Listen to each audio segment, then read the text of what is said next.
நம்ம என்ன பார்க்க போறோம் அப்படின்னா இன்டர்மிட்டன்ட் ஃபாஸ்டிங் பத்தி தான் பார்க்க போறோம். ஆக்சுவலி இன்டர்மிட்டன்ட் ஃபாஸ்டிங்னா ஒன்றும் இல்லை, ஒரு டைப் ஆஃப் விரதம் எடுக்கிறது.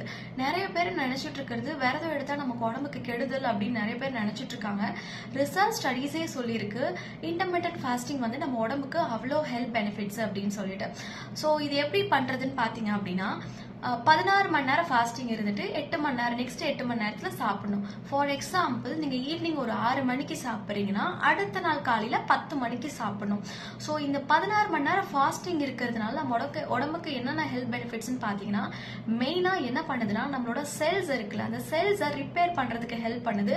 அது மட்டும் இல்லாமல் செல்ஸை ரெஜுனேட் பண்ணுது. இப்போ எப்படி நம்ம உடம்ப ரெஜுனேட் பண்ணுற மாதிரி நமக்கு செல்லை ரெஜுனேட் பண்ணணும். ஸோ இந்த இன்டர்மிட்டன்ட் ஃபாஸ்டிங் பண்ணுறதுனால செல்ஸை ரெஜுனேட் பண்ணுறதுக்கு ஹெல்ப் பண்ணுது. ரெண்டாவது விஷயம் என்ன அப்படின்னா நம்மளோட ஃபேட்டை, தேவையில்லாத கொழுப்புகளை கரைக்கிறதுக்கும் வெயிட்டை குறைக்கிறதுக்கும் ஹெல்ப் பண்ணுது.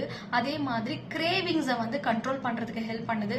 அதே மாதிரி பிரெயினோட ஃபங்க்ஷனை இம்ப்ரூவ் பண்றதுக்கும் ஹெல்ப் பண்ணுது. ஒரு ஏஜுக்கு மேல நமக்கு ஞாபக மறதி அதிகமா வருது. வயசானா ஞாபக மறதி ரொம்ப அதிகமா இருக்கும். அது அல்சீமஸ் டிசீஸ்ன்னு சொல்லுவாங்க. ஸோ அந்த நோய் வராம இருக்க தடுக்கிறதுக்கும் இந்த இன்டர்மிட்டன்ட் ஃபாஸ்டிங் ஹெல்ப் பண்ணுது.